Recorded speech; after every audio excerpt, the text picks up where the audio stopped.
சென்னையில் சொத்து வரி மாற்றி அமைப்பு நிறுத்தி வைக்கப்படுவதாக மாநகராட்சி ஆணையர் அறிவிப்பு வெளியிட்டிருக்கிறார். அண்மை செய்தியாக பார்த்து வருகிறோம். சென்னையில் சொத்து வரி மாற்றி அமைப்பு நிறுத்தம் செய்யப்பட்டிருக்கிறது. மேலும் விவரங்களோடு இணைந்திருக்கிறார் செய்தியாளர் வினிஷ். முழு விவரங்களையும் பதிவு பண்ணலாம்.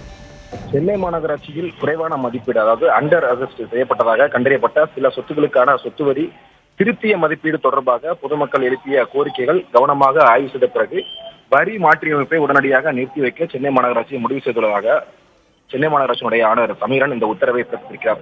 சென்னை மாநகராட்சி பொறுத்தவரை ஒட்டுமொத்தமாக 14 லட்சம் சொத்து உரிமையாளர்கள் இருக்கிறார்கள். அவர்களிடமிருந்து கடந்த 2 தினங்களுக்கு முன்பாக கிட்டத்தட்ட 3 லட்சம் சொத்து உரிமையாளர்களுக்கு இந்த நோட்டீஸ் வழங்கப்பட்டுள்ளதாக ஏற்கனவே மாநகராட்சி தரப்பிலிருந்து அதிகாரப்பூர்வமாக அறிவித்திருந்தார்கள். அதன் அடிப்படையில் கிட்டத்தட்ட 300% முதல் 4% சொத்து வரி உயர்ந்ததாக பொதுமக்கள் ஒரு குற்றச்சாட்டை முன்வைத்த நிலையில் இன்று காலை முதல் அவர்களுக்கான அந்த புகார்களை தெரிவிப்பதற்கான குறைதீர்ப்பு முகாம் என்ற அடிப்படையில் அந்தந்த வட்டார துணை ஆணையர் அலுவலகங்கள்ல இந்த குறைதீர்ப்பு முகாம்கள் நடைபெற்றது. பல்வேறு பொதுமக்களும் தங்களுடைய கருத்துக்களை தெரிவித்திருந்தார்கள். சில இடங்களில் மனித தவறுகள் காரணமாக சொத்து வரி உயர்ந்திருப்பதாக தவறுகள் சுட்டிக்காட்டப்பட்டிருந்தது. இந்த நிலையில் அரசியலமைப்பினுடைய பல்வேறு தலைவர்களும் பல்வேறு குற்றச்சாட்டை முன்வைத்து இது தொடர்பாக எதிர்வினை ஆற்றியிருந்தார்கள். அதன் அடிப்படையில் தான் தற்பொழுது கடந்த சில நாட்களாக பொதுமக்களிடமிருந்து பல கோரிக்கைகள் பெறப்பட்டன. இந்த திருத்திய மதிப்பீடு தொடர்பாக பொதுமக்கள் எழுப்பிய கோரிக்கைகள் கவனமாக ஆய்வு செய்த பிறகு வரி மாற்றியமைப்பை உடனடியாக நிறுத்தி வைக்க சென்னை மாநகராட்சி முடிவு செய்துள்ளதாக இந்த அறிக்கையில மாநகராட்சியினுடைய ஆணையர் சமீரன் தெரிவித்திருக்கிறார். இதன்படி வரித்தொகையானது மாற்றியமைக்கப்படுவதற்கு முன்பே நடைமுறையில் இருந்த அளவிற்கு மீண்டும் மாற்றியமைக்கப்படும். அதாவது புதிதாக நோட்டீஸ் வழங்கப்பட்டிருக்கக்கூடிய கடிதங்கள்ல என்னென்ன அளவீடுகள் இருந்ததோ இதற்கு முன்பாக அவர்கள் 100 ரூபாய் வரி செலுத்தியிருந்தார். அதே அளவில் தான் மீண்டும் வரி வசூலிக்கப்படும் என்றும் மாநகராட்சி தரப்பில் கூறப்பட்டிருக்கிறது.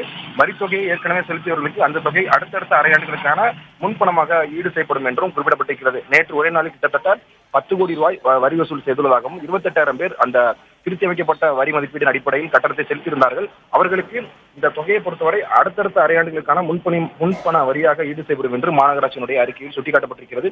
பல்வேறு தரப்பிலும் கிட்டத்தட்ட 3 லட்சம் சொத்து உரிமையாளர்களுக்கு இது தொடர்பாக எதிர்வினை ஆற்றியிருந்தார்கள். பல்வேறு குற்றச்சாட்டுகளையும் புகார்களையும் மாநகராட்சி மீது அடிக்கியிருந்தார்கள். இந்த விவகாரம் தொடர்பாக தான் தற்பொழுது இந்த நடவடிக்கையை சென்னை மாநகராட்சி நிறுத்தி வைத்திருக்கிறது. தகவல்களுக்கு நன்றி வினிஷ்.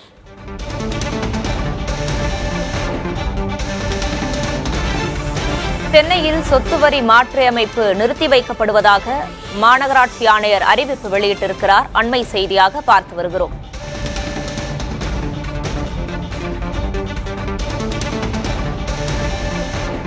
சென்னை மாநகராட்சியில் சொத்து வரி மதிப்பீட்டை மாற்றியமைக்கும் நடவடிக்கையானது நிறுத்தம் செய்யப்பட்டிருக்கிறது. சென்னையில் சொத்து வரி மாற்றி அமைப்பு நிறுத்தி வைக்கப்படுவதாக மாநகராட்சி ஆணையர் அறிவிப்பு வெளியிட்டிருக்கிறார்.